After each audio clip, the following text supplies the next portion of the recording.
Good afternoon. Good afternoon, Madam Chair.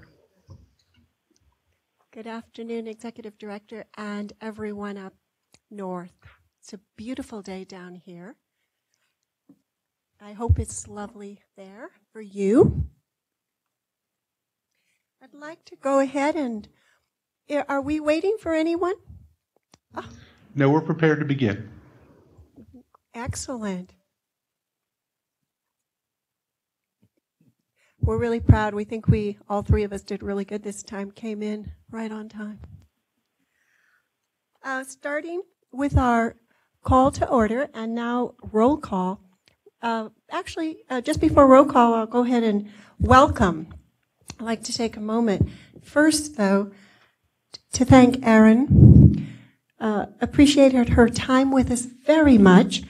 And I just want to say that I know we all wish her the best. And to welcome our newest member, Daniel Cook of the University of Nevada, Reno.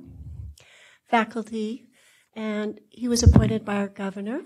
And Bruce, you sent out a nice little intro to him. For those of you who might not have seen it, he teaches health. He just couldn't be a better fit for our organization, our board. He teaches health policy and administration at the university's School of Community Health Science. And he's been the president of the Nevada Public Health Association.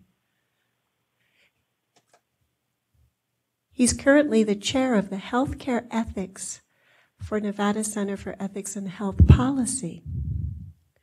And I would agree with Bruce that his contributions and efforts to date make him a wonderful fit to be on our board. And thank the governor for appointing him, and thank you, Dr. Cook, for accepting that appointment and joining us. Would you raise your hand? I can't tell where you are. Oh, thank you. There you go. Thank you. Thank you. Oh, excuse me. Welcome. Okay, now push it. And then we could go on with our roll call. Yvonne, will you do? Who's doing roll call? I'll do roll call, Madam Chair. Thank you. Dr. Jameson. Present. Ms. Lewis. Present. Ms. Wilson. Ms. Clark. Present. Mr. Melendrez. Present. And Dr. Cook. Present. Ms. Aiello. Present. Mr. King. Present. Ms. Reynolds. Present. We have a quorum, Madam Chair. Thank you.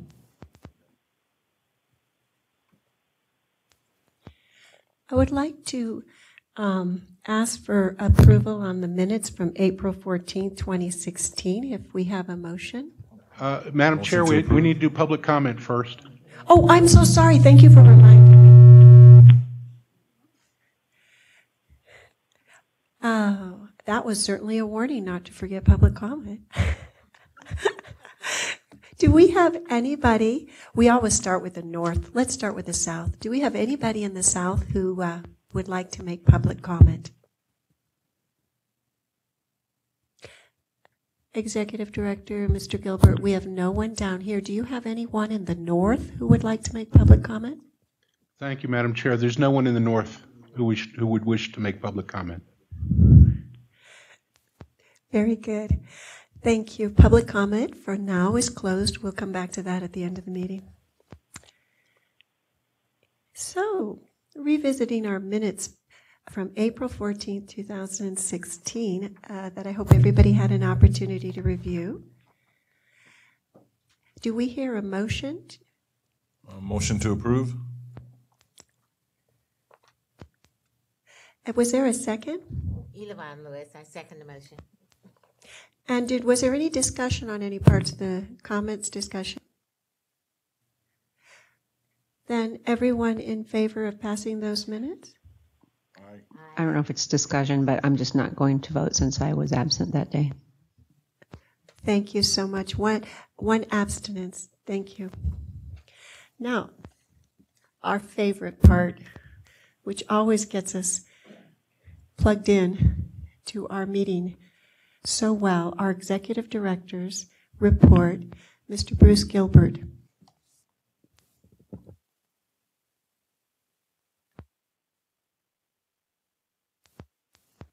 She's moving on to. Okay, Madam Chair, Mr. Belcourt advises me that we do need a formal vote on the approval of the minutes. Ayes and nays, please. Would you like a roll call with that, you mean? We did do the vote. Voice vote. Voice vote. Perhaps we just didn't hear it up here. That's certainly possible. Oh, okay. Everyone here said yay. We thought you were saying yay, but we'll go ahead and take that vote over again.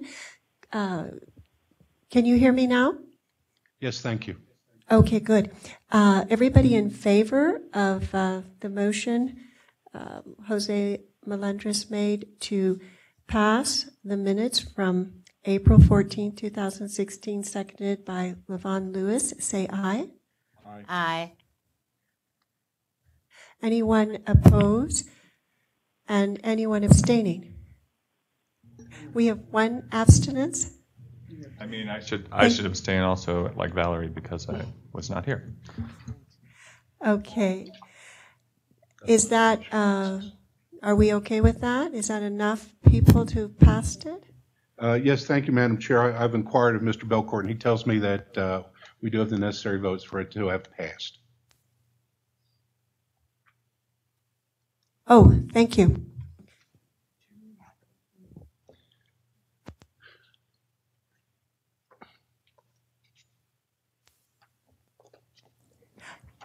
Thank you, Bruce. If you may now go ahead with your report, which we have looked forward to. Thank you, Madam Chair.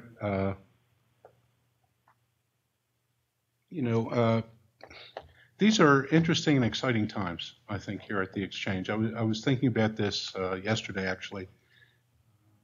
I think the very first time I spoke with folks from the Exchange was in June of 2014. So when I think about the things that have occurred since then, all things considered, I'm really pretty happy, and I believe the board probably is as well. We've obviously remained busy as an Exchange staff since the conclusion of open enrollment, particularly in the areas of off-cycle consumer education and sustainability. As previously reported, the Exchange was able to work with CMS and have $4 million of previously approved grant funds rebudgeted to allow us to expand our off-cycle consumer education and outreach efforts. And those monies are specifically designated to allow an increased focus upon underserved target populations in order to lay the foundation for greater enrollment and access. In furtherance of that focus, we've had discussions with Dr. Tracy Green, who is Vice Dean for the Clinical Affairs, Vice Dean of Clinical Affairs of the UNLV School of Medicine, and we have tentatively reached agreement to provide funding to establish the medical school's community health worker program. Community health workers are trained laypersons who connect people in their communities with health, financial, social, and other needed services. They're a frontline resource to reach out and better meet the unmet needs of the communities they serve. Our grant will defray the cost of training 10 community health workers. Plus, we'll defray the cost of a telehealth platform that will immediately link individuals requiring assistance to a healthcare network. The primary goal of the Exchange is to improve access to care for all Nevadans, and it would seem that our developing partnership with the UNLV School of Medicine demonstrates our joint recognition that the inclusion of community health workers is absolutely crucial in achieving this goal.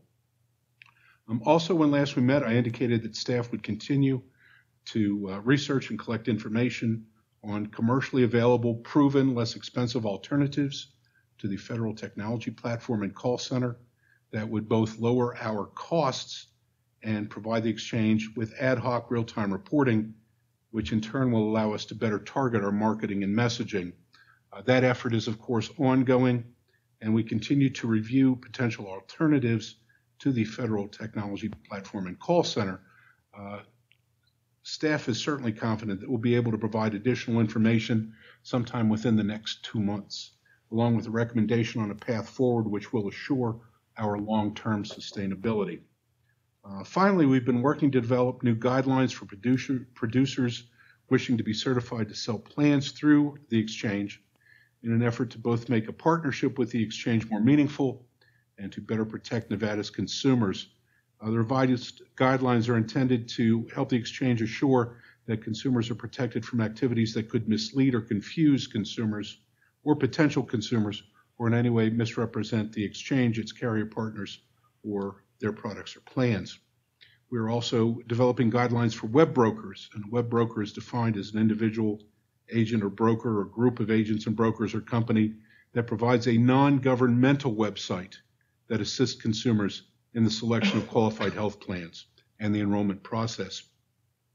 Federal rules permit web brokers to allow consumers to complete the eligibility and enrollment process for plans, including applying for financial assistance through their own individual sites. This process is called enrollment through the marketplace by a web broker. However, to sell coverage in Nevada to Nevada consumers through our marketplace, we believe it best that a web broker register with and have a formal agreement with the exchange and follow all of our requirements. The proposed policies and guidelines for producers and web brokers have been reviewed by our Deputy Attorney General. We will invite producer comment and input once his recommendations are integrated into those documents. Our hope is to have the new guidelines adopted and in place no later than August in preparation for November's open enrollment period. In short, staff continues in its efforts to move the exchange forward, educating our citizens, creating a viable and long-term sustainability plan, protecting our consumers, and ultimately assuring that the exchange will be able to continue to provide access to quality, affordable health plans to all Nevadans. Those are the sum and substance of my remarks, and I would be more than happy to answer any questions that the chair or board may have. Thank you, Mr. Gilbert. It is an incredibly, as you said when you opened, it is really exciting times. And this report is just chock full of really exciting things. And I have a lot of comments, but I'm going to defer and ask my other board members for comments and questions. And if they haven't covered it all, I'll pitch in. Does anyone have any comments or questions? Madam Chairman, about the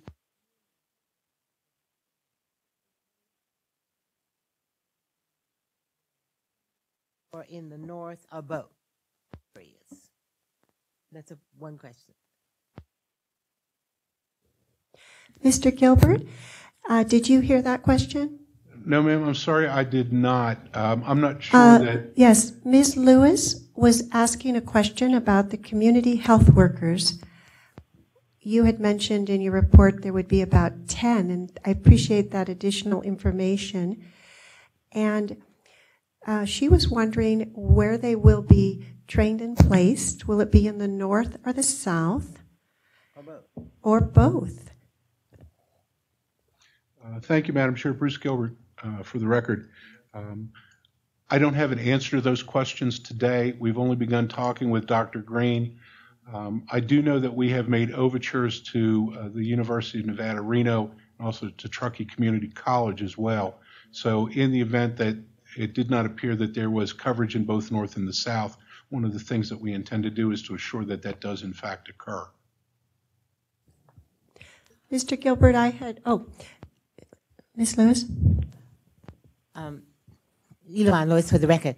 And I also would like to encourage the exchange to be sure that there are an adequate number of people of color included in those community health workers, because so many of the people of color need to have some additional support in terms of receiving adequate medical care. Thank you.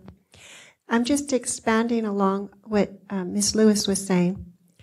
I understand it is just getting formulated, and I'm so excited to hear that the UNLV School of Medicine and Dr. Tracy Green, Dean of Clinical Affairs, is going to be working with us on this community health worker program. And then you mentioned that it's in formulation, and so that was my concern I shared with Levon Lewis, was whether or not the UNLV, the University of Reno, would be involved, which you said you are going to reach out to them, and whether they'd be north and south. And I was curious of the number, which you answered about 10. But a broader question was, of the additional secured or repurposed $4 million for consumer education, for this new program, approximately what portion of that money is going to the new program? Is it $1 million? Is it all of it? And then if you could, I know it's in formulation, if some of that money is not purposed for the new program, of the money that remains, where will it be going? Will it continue to be primarily in educational outreach, et cetera, as we've been doing? And then maybe you could just elaborate a little bit on the, as you just brought up, which wasn't in the executive report because I know it's all evolving, about the telehealth platform having to do with this. And I think some people may not understand what a community health worker is. And we could even perhaps, when you're done, have Jose describe what is a community health worker, very minimally. You've put a beautiful description of what they do, but I thought Jose might be able to share with us, because he's intimately involved with this program, his involvement and how long they train for, and the success that they're looking for to see. So if I didn't overwhelm you, Bruce, could you answer some of those questions? Yeah, Bruce Gilbert for the record. Thank you, Madam Chair. That was a great series of questions, actually. Let me begin actually by acknowledging your concern and that of Ms. Lewis with assuring that there is diversity with respect to the community health worker program. I'm sure that in our discussions with Dr. Green and going forward, that they will be aware of that particular concern, and we will do what we can to make sure that we meet the goals that have been set out by the exchange. We have already, as I said, spoken with UNLV. We have already also reached out to UNR, although we haven't gotten beyond basically reaching out to this point. But our expectation is that we will be in a position to work with them in the same way that we are working with the UNLV School of Medicine. With regard to the funding, Madam Chair, we had discussions with Dr. Green about what their needs were. Full funding for the program, which allows for the training of those 10 individuals, as well as access to the telehealth platform, is $20,000. And we will be providing the entire funding for that $20,000. My expectation is there would not be a significant difference between that and whatever needs there might be in the north, but we just don't know that yet. But that's basically full funding for the program based on the needs as established by the medical school. Because it's a very small portion of those funds, the bulk will remain committed to marketing, consumer education, and consumer outreach. And with respect to telehealth, telehealth is an alternative channel for seeking access to care. It will be particularly useful in the rural areas. And I think that the expectation is that that's where you will see the greatest utilization of that particular resource. We anticipate receiving the formal proposal from UNLV School of Medicine either late this week or early next. And once that is received, we will be happy to share it with the board so that you can see what all is involved in this. I believe I answered all the questions that were posed. Thank you so much, Mr. Gilbert. I think we all have a much better understanding. And Jose Melendez? So, Jose Melendres for the record. So just to...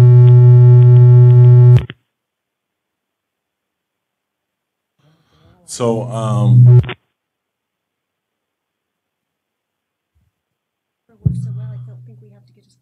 okay, so can everybody hear me? Okay, so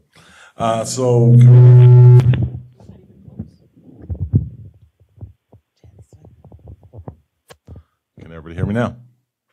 So, community health workers. So first, I've started a new role at UNLV. I'm now with the School of Community Health Sciences, where I serve as the executive director for community partnerships. However, the university's UNLV School of Medicine is going to use community health workers. That's great. In my experience with health workers, I was intimately involved with that, with the program in Detroit, with the public health, with the Healthy Lifestyles Project. And it's exactly what it is. These are folks who come from the community, who know the community, and they have access into the community more so than any other professional or somebody coming from other areas, outside perspective. So they're intimately connected to the community, which opens a lot of doors right away and allows access into those communities who have the most dire needs in terms of access to quality health care, in terms of education about health care, in terms of resources. And so you take a group of, in Detroit, we had, I think we had 8 to 10 ladies who represented the Black community, and then 8 to 10 representatives who were part of the Latino community. And so they were as a team, and they would go out and do educational forums, they would do town hall meetings, they would work with the researchers to help collect data, do focus groups. And again, it's a way of getting into the community and creating access in such a way that traditionally had not been utilized. And I know that here in Las Vegas, with there's a program called Reach with Prometoras. They're all Spanish speakers who work and reach out into the Latino Spanish speaking community as well. So there's a lot of that happening. So it's exciting to hear that, Bruce. And we'd love to, in my new role with the School of Community Health Sciences, would love to maybe have future conversations about what role we can have with the exchange as well to just ante up the ability to partner with UNLV and all the different things that UNLV is trying to do right now. So it's exciting news to hear that. Congratulations on doing that. So.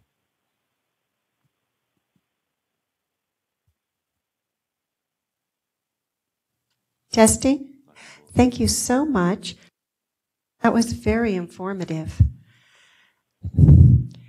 Does anyone else have other comments? Otherwise, I'll proceed with mine. Madam Chair. Does Valerie have her hand up? I do. Madam Chair, Valerie Clark for the record.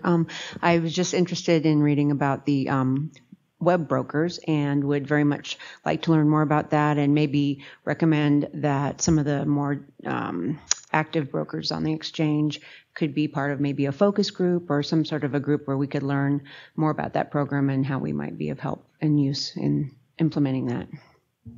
Thank you. Bruce Gilbert for the record. That's our intent, actually. The idea was to go ahead and put the draft together and then get the Attorney General's comments. And then once we've done that, we'll sit down and talk our way through it and work through it. You know, web brokers were somewhat of a problem for us last year. And what we want to make sure is that consumers don't have that opportunity for confusion on a going forward basis. So that's where that's coming from. Thank you so much. And yes, we as brokers have seen it, our role being abused by people who we don't know and aren't affiliated with. And so we want to be helpful in that regard as well. Thank you so much. That was a great question, Valerie. I just wanted to go back a little further up in the report and say how excited I am about the developing relationship with the UNLV School of Medicine. And I wanted to say that it really was a great month last month. Bruce commented on when he spoke about alternatives to federal technology platform and call center to get lower technology cost. And Bruce continues to search out and find some amazing options, and I want to congratulate him for that. Again, last month, just a couple of weeks ago, we had another meeting, and it was just outstanding product.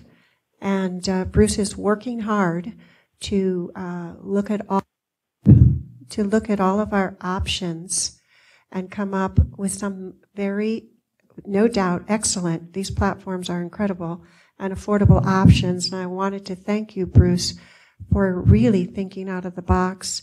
And undoubtedly, we may end up being one of the first states that does something like this. And yet, the exciting new platform will offer us more functions, more for our clients. It'll be so rich and so much more affordable, be so much more rapid.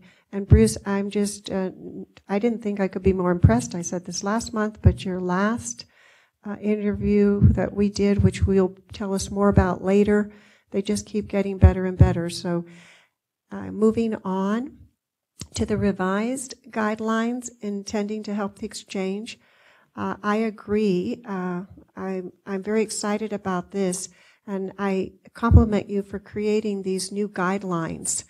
The web broker, you talked about that, and I guess I'm okay. I understand Valerie said some abuse has gone on, and I was going to ask what prompted and what problems there were, but in the interest of time, unless you feel compelled to share that later, I could move on beyond that. Questions I had having to do with the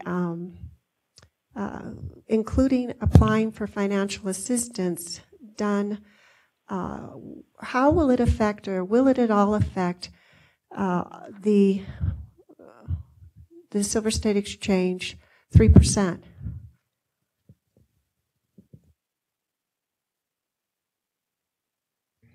Bruce Gilbert for the record. Thank you, Madam Chair. Are you asking specifically about, I want to make sure that I understand the question. Is this with respect to the monies that are being made available to UNLV, or is this on a different, in a different area? Where we were talking about the web brokers allowing consumers to complete the entire eligibility enrollment process, including applying for the financial assistance. And I know Paul Laxalt, our Attorney General, has still got to review and approve everything. And then there's that caveat we discussed that, of course, we believe that all the web brokers need to be registered with us and have a formal agreement. And I just was wondering how much work they're taking on, and does that then mean that we don't get the 3% on the premium? Thank you, Madam Chair. I understand now. Bruce Gilbert for the record. Any policies, any on-exchange policies that are sold to Nevadans do carry that 3% assessment for the exchange. So whether they are sold through healthcare.gov, whether they are sold through a carrier's site directly, whether they are sold through a web broker or others, all of those policies are subject to the 3%. So it's not that they could sell it and we would not be compensated for it. Notwithstanding the fact that they're not doing it directly through healthcare.gov. Nonetheless, it's an on-exchange transaction because there are interactions with the Federal Hub and others.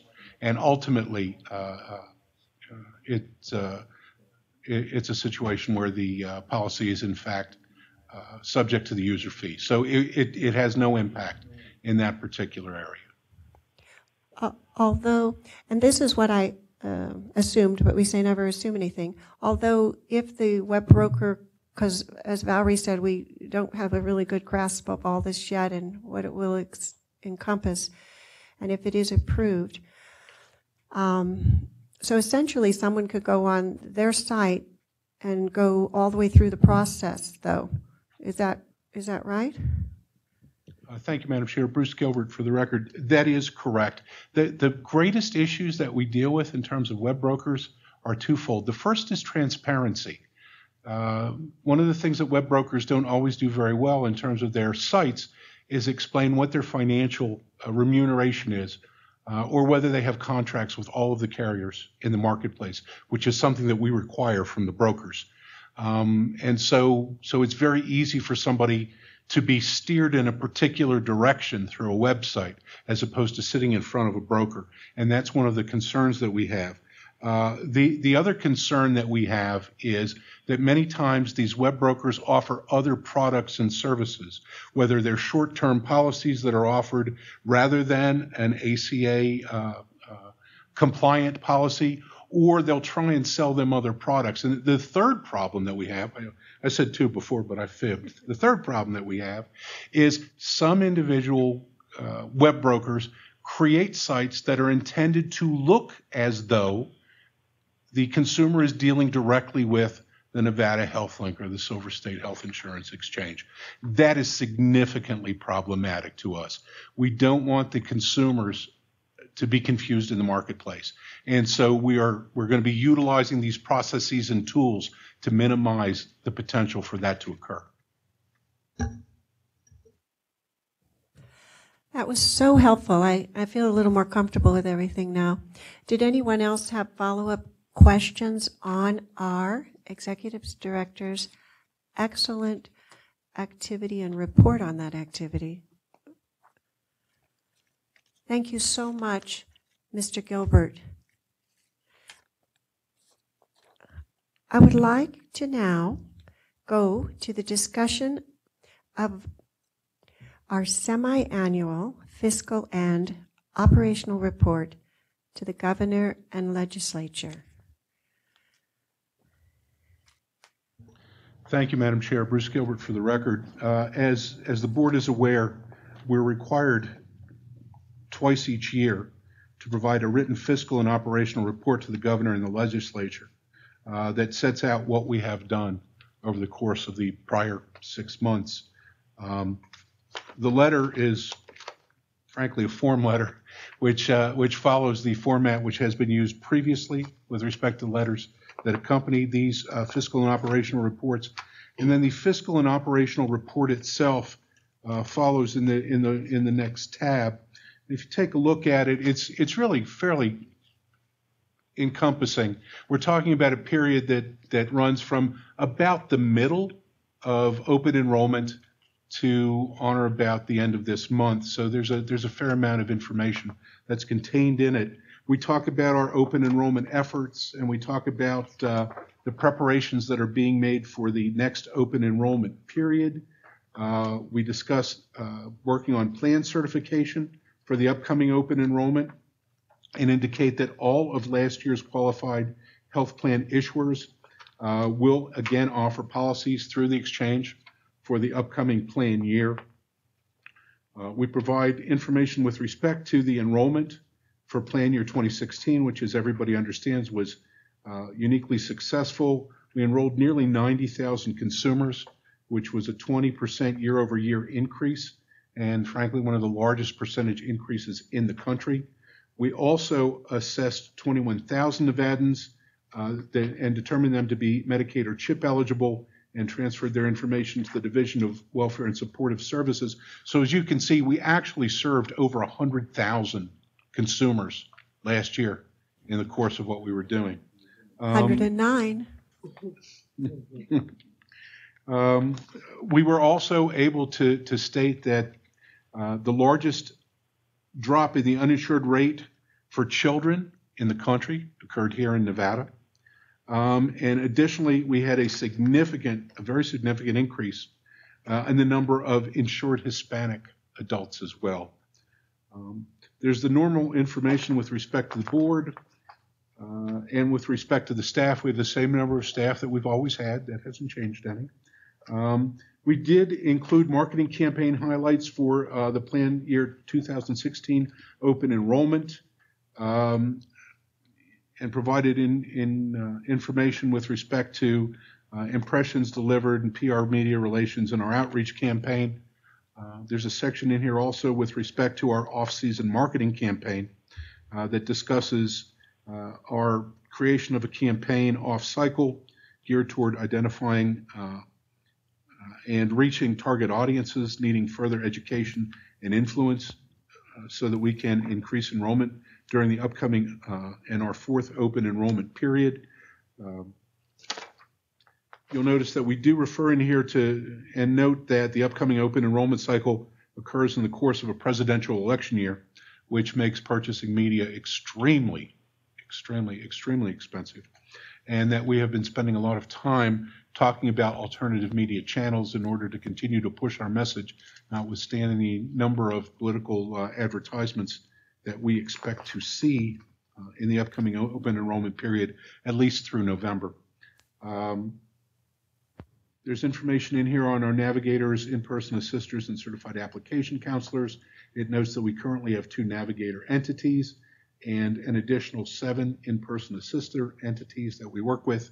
There's a copy of our budget and information on our work program with respect to the rebudgeting of funds and our no-cost extension of grant monies.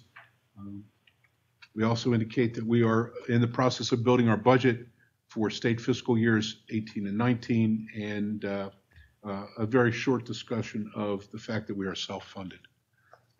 If there are corrections to be made or additional information that the board would wish included, we're certainly more than happy to discuss it. This is Mr. Betsy. Gilbert? Yeah, excellent This is Betsy. report, I Betsy. just wanted to mention that in the ex officio non-voting act, Richard Whitley is actually director, not interim director. So you may want to make that correction. Thank you very much for that, and we shall. Thank you so much for that correction. Do our board members have any comments or questions for Mr. Gilbert? Excellent report. Lavon Lewis for the record, and I think that this is an excellent report. I just have one question. How much was our marketing budget last year? I'm sorry, Madam Chair, I was not able to hear that. Levon was wondering how much was our marketing budget last year? How much did we actually not what it was budgeted for, but what did we actually spend? Thank you, Madam Chair. I understand that our marketing budget was $2 million last year, and we actually ended up spending $1.9 million of the $2 million. Thank you. Were there other comments? Bruce, I had a question on last year's. You mentioned all of our last year's qualified health plan insurers, Anthem, Health Plan of Nevada, and Prominence will offer policies again through the exchange. I know you had some really rocky times, and there was some concerns from time to time, and I want to point out to everyone that Mr. Gilbert has done the only politicians aren't out there running for presidency. You have done a wonderful job working with our insurers to make sure they all stay on and provide all the products we need, Mr. Gilbert, and I want to applaud you for that work. I did have a question. With Prominence, are they staying on with just HMO or PPO products as well? And what are your comments about Aetna? Thank you, Madam Chair.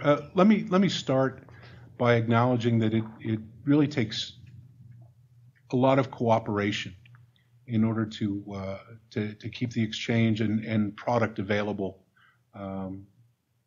for our citizens. Our carriers have been very good partners for us. Whether we're talking about Anthem or HPN or Prominence, I can't say enough good things about them. They were there when things were terrible, and they never turned their backs on us. They've always worked very closely with us. We've had very cordial relationships, and they've always stepped up. So some portion of the praise that you were so kind to lavish on me really should go to them, because they've done outstanding work, and they've been very good partners for us, and I appreciate all that they have done. With respect to Prominence, my understanding is that will be an HMO product only. And with respect to Aetna is not on the exchange. They do offer off-exchange programs or products here in Nevada, but they are not a participant on the exchange for 2017. Thank you so much, Mr. Gilbert. Levon Lewis. Levon Lewis for the record. Can you hear me? Yes, thank you. Well, thank you. There has been recently some articles in the paper regarding the failure of the health co-op. And I'm just wondering, how has that affected the health exchange? And do you have any comments on the costs that seem to be associated with that failure? Thank you, Ms. Lewis. Bruce Gilbert for the record. I've seen the articles that you're discussing with regard to the co-op.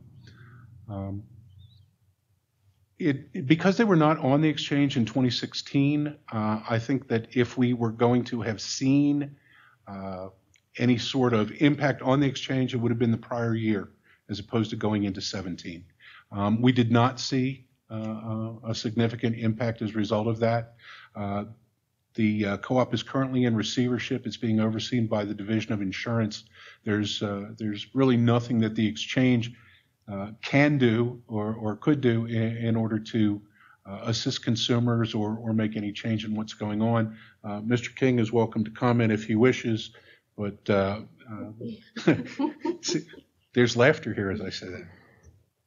Cliff King, Division of Insurance. The co-op is in receivership. There's a deputy receiver on site, and beyond that, we really cannot comment. Thank you so much. Right after that, you touched back upon the reviewing technology and options and mentioned enterprise. And is enterprise get insured? Bruce Gilbert's record. The Enterprise IT Services is a state agency that is responsible for information technology with the state. We call them EATS. Thank you. And this paragraph right after that where you talked about, in addition, we've started the process of creating a stakeholder group to advise us as we move forward, which will include state agencies and insurers to help guide us through the expected transition. And I assume you're discussing the transition away from the federal hub onto our new technology and support system platform. All in all, it's been a busy time. And so what I was wondering is if you could elaborate a little bit more about the stakeholder group, how it was you came up with this idea. Is it going to be a formal, informal, roles well-defined? Is it ad hoc? Is it a governor task force? Is it was it an inspiration and vision from some other exchange in the country? Could you tell us from inspiration to roll out what this sort of encompasses in a brief way? Yes, thank you, Madam Chair. Bruce Gilbert, for the record, I would have not called it, I'd have called it a hallucination, frankly, as opposed to inspiration. But one of the things that we learned in our transition from a dysfunctional system over onto healthcare.gov is there are an awful lot of parties that are impacted and affected as you work your way through. We used to have meetings every Monday morning to talk about that with a stakeholder group that included representatives from the governor's office, representatives from Division of Welfare and Supportive Services, the enterprise technology folks, and others. And one of the things that I learned very quickly in my tenure here was you got to have everybody who's going to be impacted as best you can in a room so that you have an opportunity to take a look at what you're doing through their particular lens so that you don't miss anything in the course of your transition. You know, I've spoken to Steve Fisher over at the Division of Welfare and Supportive Services about this. They would be an active participant. Enterprise Technology for the state would be an active participant. Our carriers One or more of them will be an active participant. The Division of Insurance will be invited to be an active participant in our discussions. Our broker community would be part of those discussions. It will be a fairly large and wide-ranging group. I would not suggest that it necessarily be something formal with roles strictly defined. It's more, I think, taking advantage of an opportunity to have a lot of different eyes on the type of transition that we're talking about, so that we don't miss anything, and that's what's most important. I'm sure that there will also be a professional project manager involved, but it's going to take some time to put that together. We need to know where we're going before we put the group together, and so that's sort of a next step, if you will. But I wanted everybody to know and understand that our strategy includes being inclusive and having all of these groups represented at the table and having the opportunity to weigh in and understand how we're moving forward. Mr. Gilbert, I think this is brilliant. My comment on that. I think it will, as you say, put many eyes on the transition and allow us to do it more seamlessly and perhaps better than otherwise. And also, it will early on share with all stakeholders exactly what we're doing, so nobody's wondering. And I think that's wonderful to bring in this, spread out a wide net and bring all stakeholders in. And hopefully, as we hope in years to come, to offer products perhaps to state employees or who knows who, I think this broad reach to bring everybody in now is just brilliant. I would like to also brag a moment on the report about our staff. In some of the conversations that Mr. Gilbert has had with other people, other states, when he's looking to find our best new platform to go to and give us advice, I like to ask how many staff are on other people's exchanges. And I want you to know that we've said this before, but it is unbelievable. Other states our size could have 70 people on staff. And we have, was it 13, Bruce? Thank you. Yes, Madam Chair, it's 13. And just checking if it changed. We have the most efficient and excellent staff. And I think that says it all when we saw the record-breaking enrollment numbers of 88,000 and the extra 21,000 Medicaid, and the incredible drop in pediatric Hispanics and Hispanic percentage, the best in the country. So with the smallest staff, so I thank you for your amazing leadership with your staff, and I thank each of your staff members as I see what's happening in other states, how amazing, what an incredible, efficient, excellent job you're doing. Again, I wanted to look at and give kudos to our advertising campaign people, because I did not realize we had won the Bronze Telly Award in insurance category. So congratulations.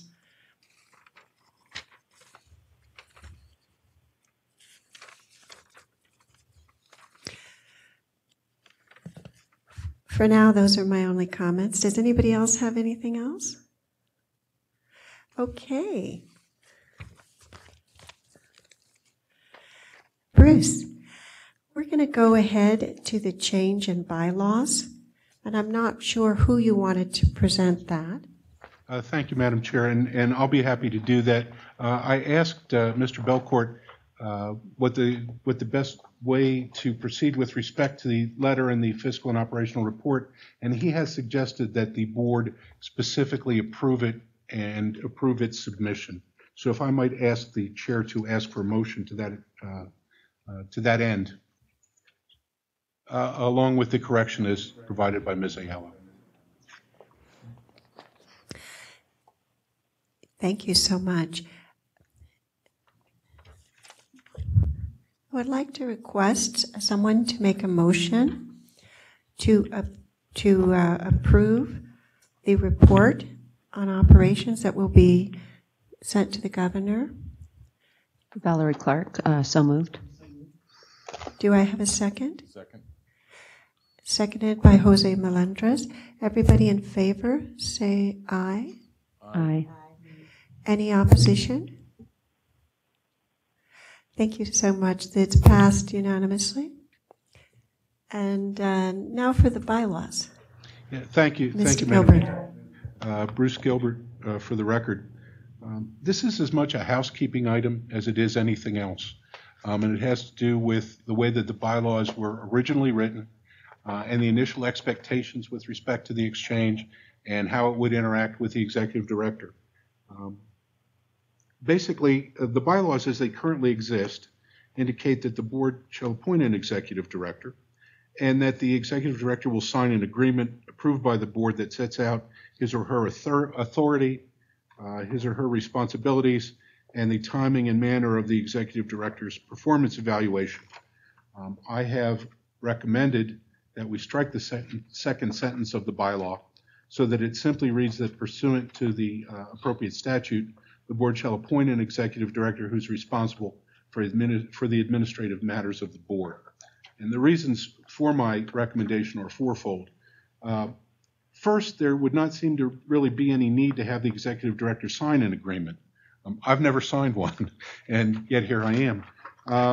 Furthermore, few other agency heads do, and it's clear that the nature of our work and, in my estimation, the ever-evolving political social environment that surrounds us makes any recitation of responsibilities and authority honestly subject to constant revision because things change basically every day. The second argument that I make is that the executive director, by virtue of the language itself, is necessarily authorized to take whatever actions he or she believes necessary and appropriate to assure that the functioning of the agency furthers our essential purposes, subject, of course, to budgetary and other reasonable restraints applicable to all state agencies in Nevada. I don't know that you need any additional specificity when it comes to authorization. Third, in my estimation, the executive director really only has one responsibility, and that is to assist the board in assuring that the functioning of the agency, in fact, furthers our essential purposes as set out by statute. Finally, and this is perhaps a personal viewpoint as opposed to anything else, my experience and belief is that adequately judging performance is a lot more complex than looking at check boxes and using numeric scales. You know, a formal once per year review has its adherents, but we're not a private enterprise. We don't tie performance appraisals to pay raises or promotions or bonuses, although Lord knows I wish you did. But I honestly believe that in our working relationship, we are much better served through the continuous real-time feedback that I have gotten to this point in time. We're a small agency and board, and I really don't think that we need the paperwork or activity that would be generated by having formal performance reviews, and I don't think that they foster productivity or improvement anyway. But that's just me. So Thank you, Mr. Gilbert. Those are the bases for my recommendation. I would like to take this time to ask for our board members to make their comments or questions to Mr. Gilbert.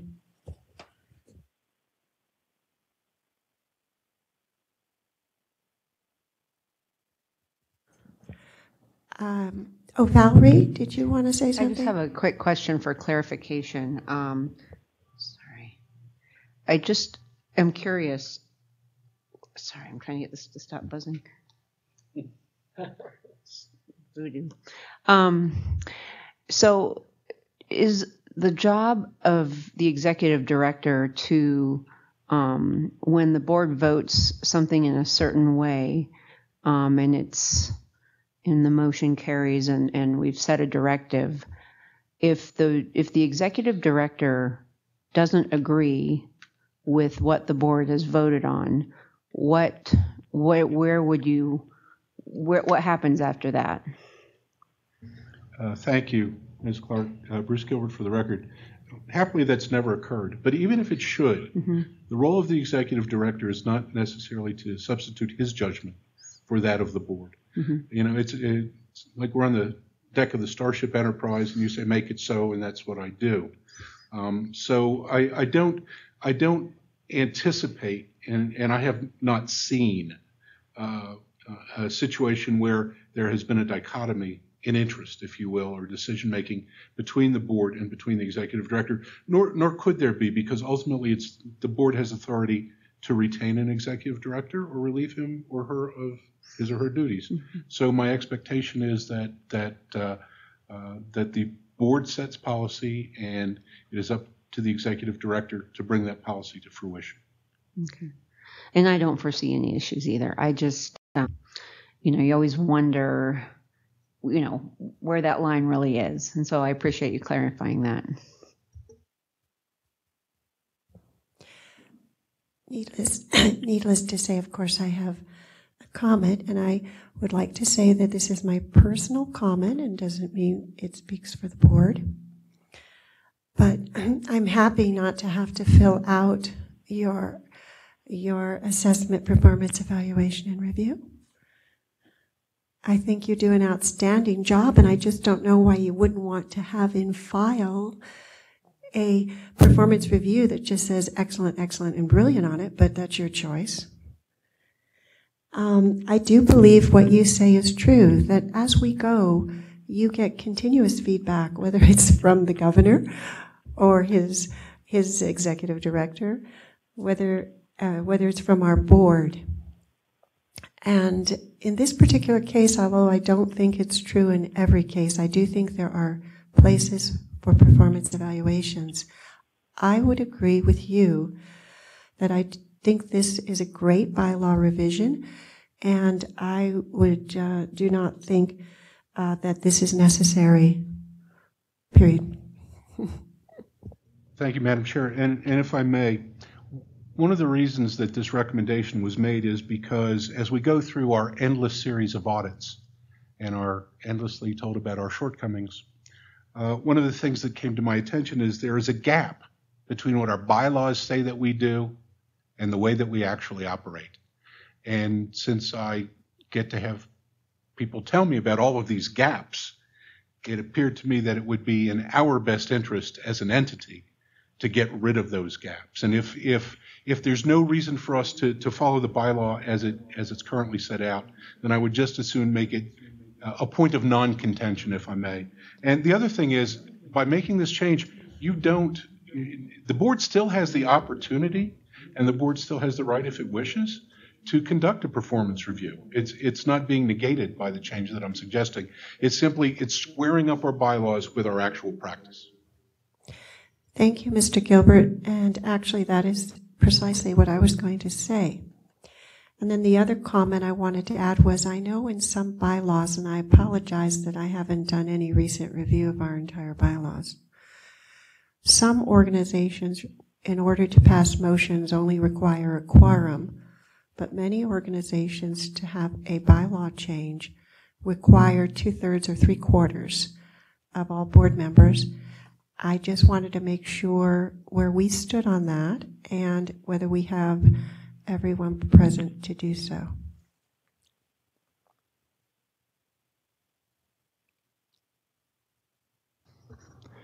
Dennis Belcourt, Deputy Attorney General, for the record. The only other provision that we'd look to would be statute, and there's nothing in statute that dictates an amendment to bylaws must be by a super majority. Thank you. In that case, I would like to ask if anyone would like to make a motion for the change in bylaws as put out here to about the authority of the executive director, the responsibility, the timing and manner of the director performance evaluation, that we go ahead and eliminate that. One moment. Go Yes, ahead. question, please. Go ahead. Yes, sorry. Please go ahead. I know I'm brand new. I'm just meeting everybody, but I am a state employee, and I'm just wondering, for the executive director's own protection and benefit, sometimes there's merit pay or other rules about state employees. So I just want to ask if we've thought of everything that would be to the benefit of the group and the director. Thank you. Thank you so much. I think Bruce doesn't think no matter what happens, he's going to get an increased salary of Bruce. Go ahead, Bruce.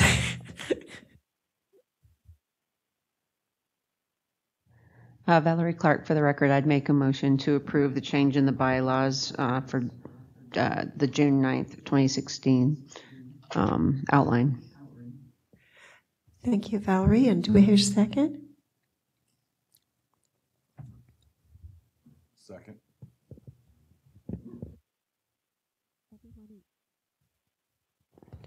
Everyone in favor, please say yay or aye. Aye. Aye.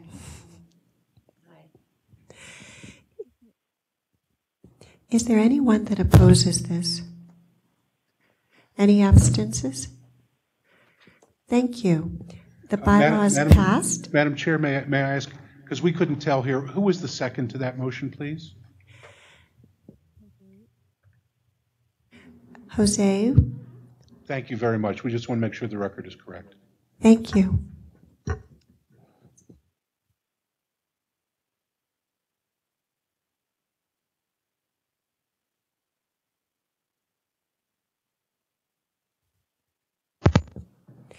It's our time for marketing and outreach. And Thank you, Madam Chair. This is Janelle Davis, for the record, Communications Officer. I'll be giving you the Marketing and Outreach Off-Season Campaign Overview. And this is obviously previously stated since we didn't have our board meeting last month, but the Nevada Exchange has engaged in an off-season marketing campaign that will kick off at the end of June. It's a result of a no-cost extension of federal establishment funds from CMS. They were granted and extended through December 31st of this year.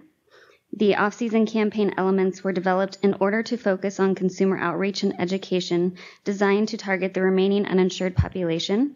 And we have a focus on the tribal community, rural areas, multicultural entities, the Hispanic population, and the self-employed. The Exchange is currently collaborating with various stakeholders, as Bruce discussed, in order to work together to reach the target populations. Our objective is to identify new enrollee audiences and build awareness through outreach efforts and to institutionalize Nevada Health Link. A public relations and communication plan is set for messaging management during the off-season campaign and in preparation for the upcoming open enrollment this November. Our advertising strategy has been developed and will begin with an 8-week blitz of outdoor media buys followed by a digital advertising campaign. Our website, NevadaHealthLink.com, is also in the process of being updated through our website host, KPS3, in conjunction with our advertising marketer, Penna Powers, and of course the Exchange. These additions, which will include a blog roll, which is an informational and educational healthcare section on our website in which consumers can subscribe to and receive information about Nevada Health Link updates, an email pop-up capture, a homepage restructure to reflect educational information for the off-season, and an in-person assistance search tool updates, also an event calendar revamp, and new brand standards guide with an interactive form for brokers and agents, as Bruce discussed. This will reflect the off-season campaign and make a more consumer-facing webpage, and will also transition into our 4th open enrollment. The creative has been developed, and we're excited to show it to you. We're in the process of implementing all of that into the campaign. Patty Hallebuck, our account executive at Penna Powers, will review that deck with you now. And it will give you an idea of kind of what our design concepts are and what they will look like for the off-season campaign. Thank you. thank you very much. Welcome, Patty.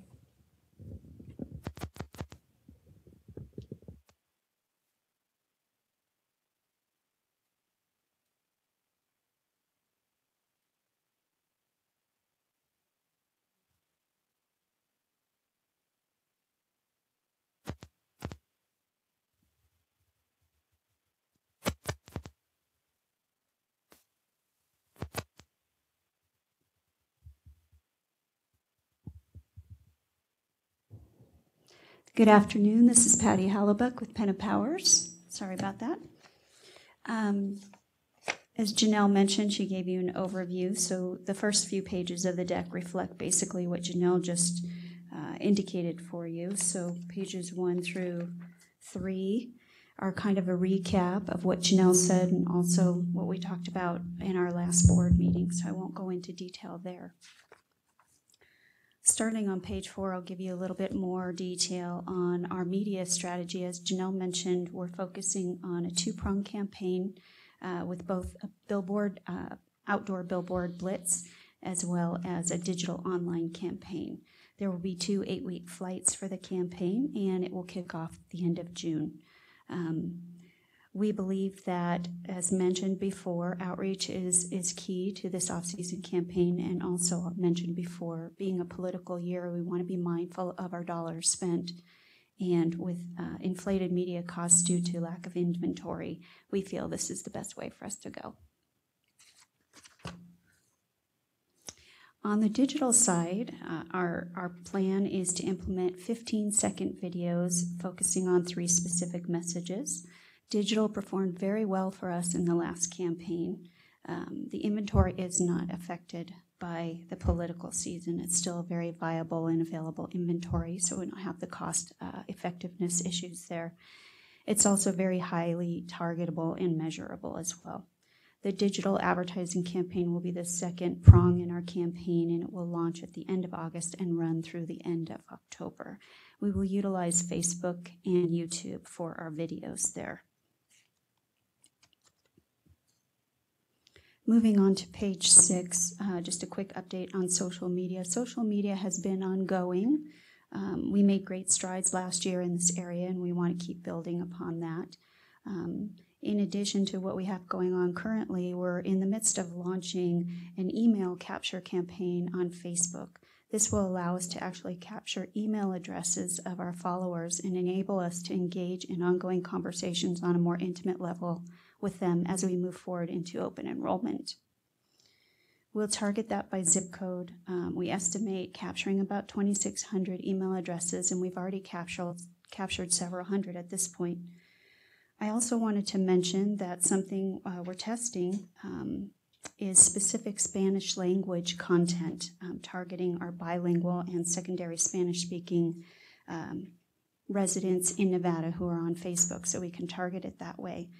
Penna Powers, as an agency, has used this targeting with other clients very successfully in the past. We've received engagement rates and website clicks well above average, so we're trying it now in the off-season campaign, and if it is successful, we'll look at engaging it for open enrollment as well. Moving on to the advertising creative, before I run through this with you, I want to disclaim that the images you're seeing are not the actual images we're using. These are representative only, just to give you an idea of the concept. Penna Powers as an agency has actually gone ahead and resourced and sourced our own talent, our own models, and is conducting our own video and photography photo shoots. We want to ensure that we are precisely representing our target audiences and capturing the exact shots to convey our messaging. And that is in process as we speak. So these are specifically just stock photo images to give you a concept only. We have 3 messages here. The first focus of the message is on preventative care, and these are referenced in outdoor boards to give you a feel for what they'll look like. The first reflects a millennial. In this case, it's a very sick individual, millennial, and the idea being if he had health care and regular access to preventative care, perhaps he wouldn't be so miserable at this point in time.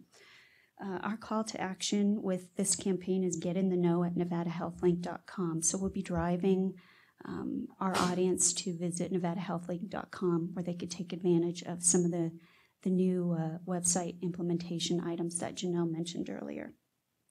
All of our creative will be 4-color. It will reflect attributes of the brand. We will use fewer words so that the messages pop and the images pop as well. We want it to stand out. The next message is called Peace of Mind. This is focused on the family. And this is unexpected emergencies. The idea that kids will be children, and with health insurance, if there are unexpected emergencies, that the parents have peace of mind. I would also like to reiterate that we are using various ethnicities in our models and our talent. So you'll see several versions of the same message with various ethnicities throughout the campaign. On page 9, our last message is chronic pain, and this reflects our older demo. You see a grandfather with his granddaughter bouncing around on his back. He's trying to give her a horsey-back ride, and that old chronic pain is coming into play there. So the focus there, the benefit there is chronic pain management. On the next pages 10 through, 15, these are the video components of our advertising campaign. Obviously, they're the same messages. They're just fleshed out in video format. There'll be 15-second video spots. You'll see representation of the creative as well as the scripts on these pages, so I won't walk through these with you in detail. And lastly, on page 16, as Janelle mentioned, we'll be making some updates to the website homepage. Again, I'd like to disclaim that this is not what the new homepage will look like. This is merely just to show you a few of the elements that will be implemented on the page.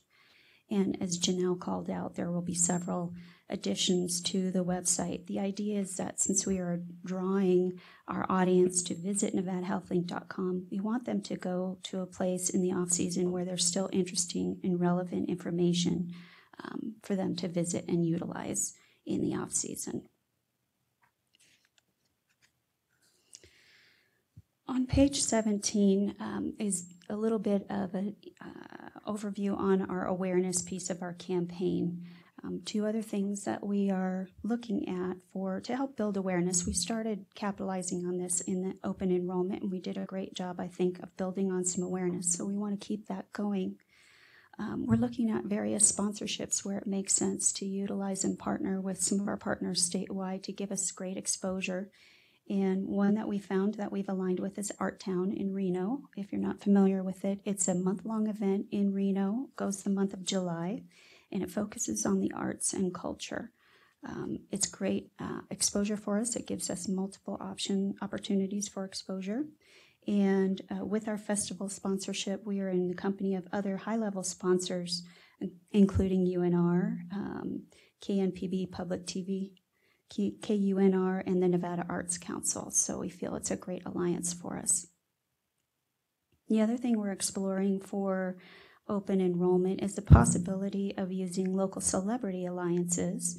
One such possibility for consideration is with Ricardo Laguna. He's a local BMX rider. He lives here in Las Vegas, and he's very in tune and involved in nonprofits throughout the city with children-oriented community programs. We're exploring these opportunities for open enrollment to help possibly bring added crowds to our events and to broaden our reach by their specific celebrity status. We'll continue to investigate those opportunities and determine with the exchange if they make sense to implement, and keep you posted on that. And before we move into outreach with Andres, I did just want to mention, as Ms. Jamison mentioned, we did submit and won 3 Telly Awards for our 3 video spots from last year, Sweet Freedom, Little Angels, and Reality Check. We won bronze in each of those categories. And the Telly Awards are a very coveted national advertising award, and we're very proud to share that honor with the exchange. Thank you.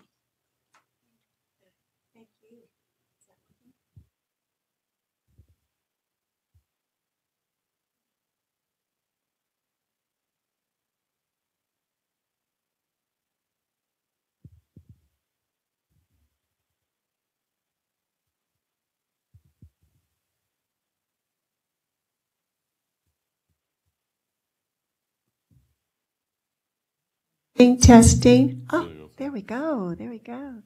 So are we going to recycle our governor in one of them? Was he in one of the Telly Award ones? It didn't sound like it. He wasn't in one of the Telly Award winners. Should have been. You never know. And now Ramir's presentation. Good afternoon.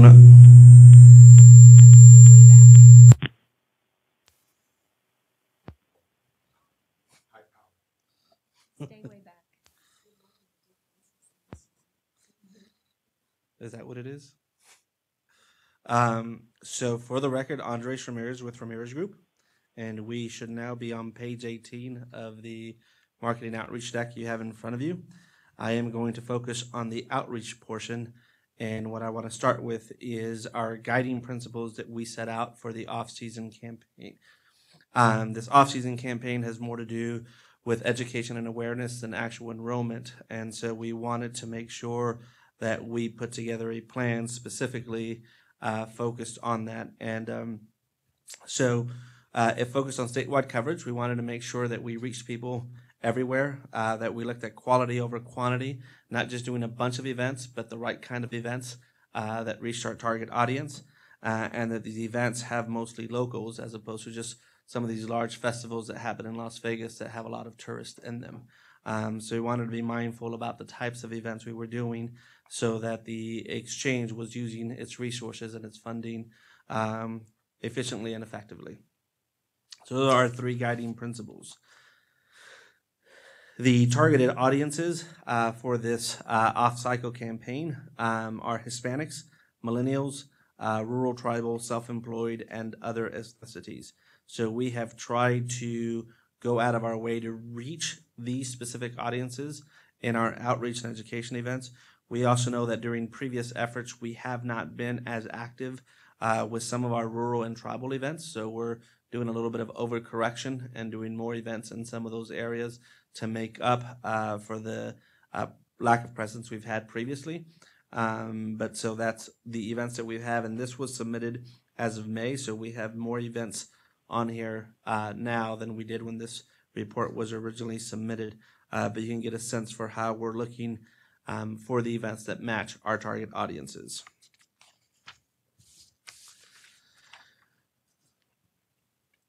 On the next page, you'll see what our basic approach is to these events. We're looking to do four major things. Consumer education, to make sure they're aware of the products we have and the services that Nevada Health Link offers. Eligibility screening, so that when we engage in conversations with folks who want to know more or get engaged, that we can actually use the pre-screening tool to see whether they are QHP eligible or non-eligible, so that we can get them through the pipeline. Those that are eligible, to collect data, to follow up with them, and then to increase our brand awareness for Nevada Health Link. Those are the four major engagement activities we're using during these outreach campaigns. This next page 21 was brought up earlier during Executive Director Gilbert's report. We are building a network of stakeholders. During our initial strategic planning for this process, we identified a need to increase our outreach by working with more strategic allies and partners to help us reach those populations that are still uninsured or those that are emerging uninsured, so that we have effective communicators and access to them. So this is just a general list of categories that we're looking for, the types of stakeholders to bring onto the fold. You'll see it's a pretty broad list of folks that we're looking for, but also consistent with who our target audiences are. On the next page, page 22, this is, again, just general activities that we're looking for, or engagement activities, I should say, for how to keep stakeholders engaged. We have discussed the concept of including some roundtables with different sets of stakeholders to, one, spread information and inform them in the communities that they serve about the Nevada Health Link. Two, to also help us reach our target audiences, so to find out what services they already provide, what activities do they engage in, and how can we collaborate with them if we're not currently collaborating with them. Have them serve as our third-party validators. We know that as great of a job as we've done, not everybody knows yet who the Nevada Health Link is, and so if they can help serve as third-party validators to steer people to us or let them know that we're here as a resource, that's an important concept for these stakeholders. And again, just to improve and enhance our community partnerships we have throughout the state. So those are the 4 major engagement activities that we are looking for as part of this stakeholder campaign from an outreach perspective. These next couple of pages kind of just go through what I just mentioned in context. So who are the stakeholders that we're looking at? And we've already, by the way, put together a draft database of stakeholders we want to reach out to. So we have approximately 200 people on 200 entities on this database that we're looking for. But again, they include state agencies, tribes, community health clinics, education entities, hospitals, community groups, and so forth. And then try to match them up for who they serve through a health component capacity and how we can partner with them to reach those things. So those are generally the next 2 pages, how that process works of identifying a stakeholder and how we intend to engage and follow up with them. And that is the end of my portion of the report. As our director would say, the sum and total of your report.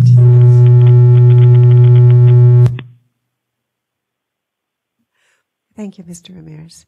And thank you, Patty. I would love to entertain any questions now on the reports. Valerie?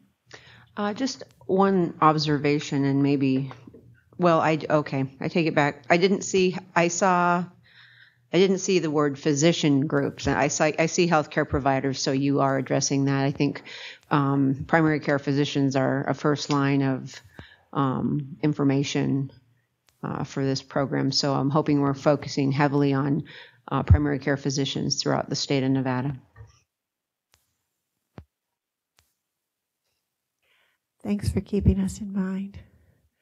Were there any other comments or questions on this report? Well done. And we appreciate you'll need to work, with your limits during our political season. I'm not sure that anyone would hear you over all that noise anyway, even if you got time space. They wouldn't be talking about you, I'm afraid. Thank you.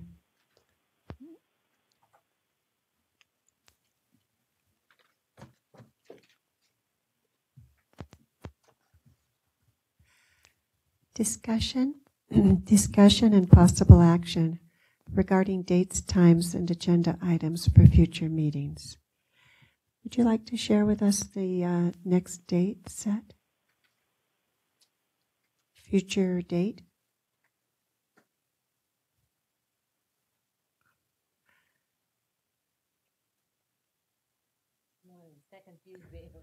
Second Thursday of the month.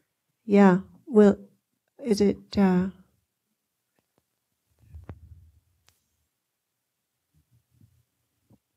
I'm advised, Madam Chair, that the next normal meeting date would be the 14th of July. July 14th. And I'd like to take the opportunity to ask our board if they have any specific agenda items for future meetings.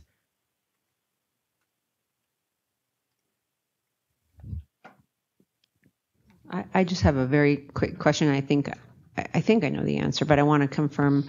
When do we start the conversation about where we're going to go for 2017, and when do we anticipate a vote on that? Thank you very much, Valerie. That also, Levon Lewis had the same question. We've been all anticipating that. I think that it's actually going to be either July or August. Bruce. Yes, thank you, Madam Chair. Bruce Gilbert for the record. As a number of the board members are aware. Can you hear me? Is that all right? No? She said, turn it up. Can you hear me? Can you hear me now? We can hear you, just very low, but we can hear you. Okay. I don't say anything important anyway, so it works out. As a number of the board members are aware, we are having discussions with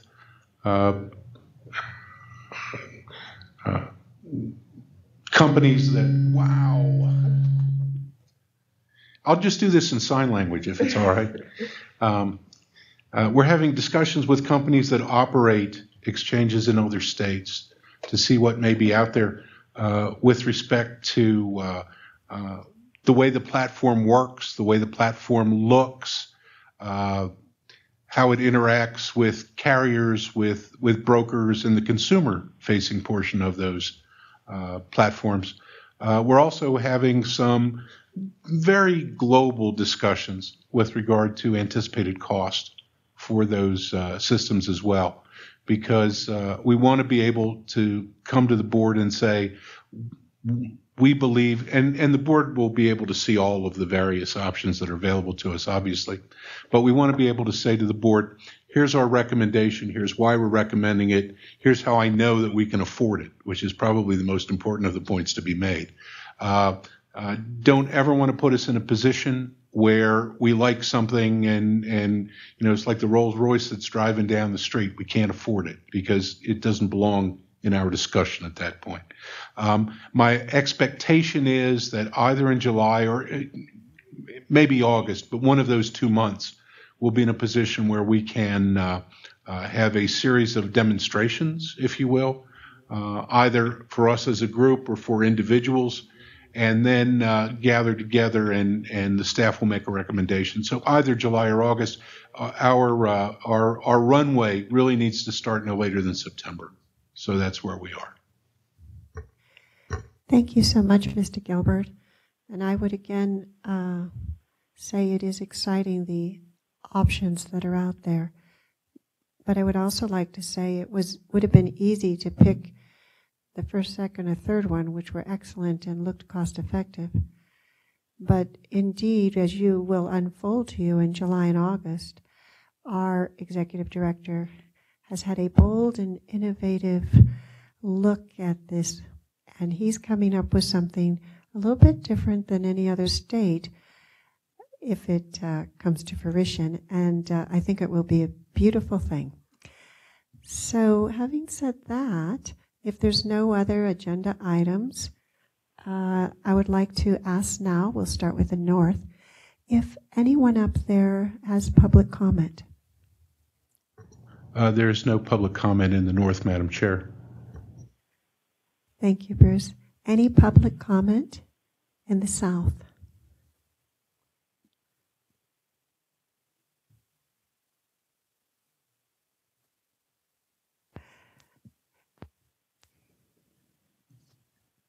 A little afraid of this microphone. Good afternoon. For the record, my name is Barry Gold. I'm the Director of Government Relations for AARP.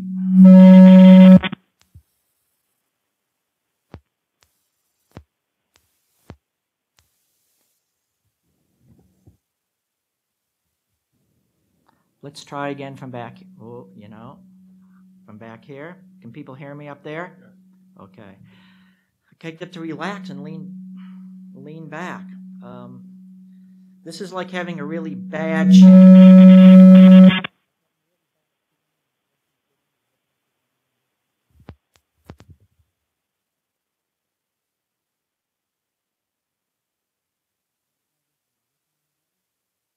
For me? Whoop. Okay, now it seems to be working. Let's find the right distance. Director of Government Relations, I'm still Barry Gold. So I would like to applaud Nevada HealthLink for your success in providing access to health care for Nevadans. It's interesting, as long as I've been coming to these meetings, it seems as soon as we seem to gain stability and be moving forward, we're off on a new adventure. And that's kind of exciting with this idea of getting a new tech platform.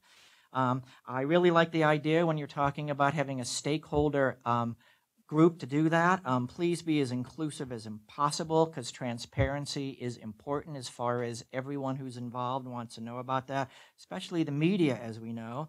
And I'd urge you to include consumers, because as we all know, you serve consumers. You do things with them, not to them. I go to too many meetings where it seems like people talk about we do things to them, not with them. So include them in all of your planning. I urge you to stay vigilant, however, as you move forward, because the political environment is still really rocky. The political campaigns are going to continue to target the Affordable Care Act and everything included in it. It seems like in the newspaper there's always news of one plan that's going to drop out completely because they can't make any money, and another one says we're doing just fine. So we just need to stay vigilant and keep our eyes on that. And finally, AARP is so pleased that on page 2 of the marketing report, I see in the audiences it includes the words 50 plus. Now, I have sat in this very chair and I have asked and cajoled and pleaded for years and years to include older adults. Now, last year there was the one picture of the grandfather in the commercial for that, and that was really great. So this year they're actually listed. So thank you, thank you, thank you. It's one of those things, you have to ask so many times before finally they do that, so I really appreciate that. And I also urge you to consider where it says recently retired and 50 plus. There's also people that we like to call underemployed. There's people that, and how many people that do have a job just have no insurance. So we always have to keep those in mind, and they are really of all ages.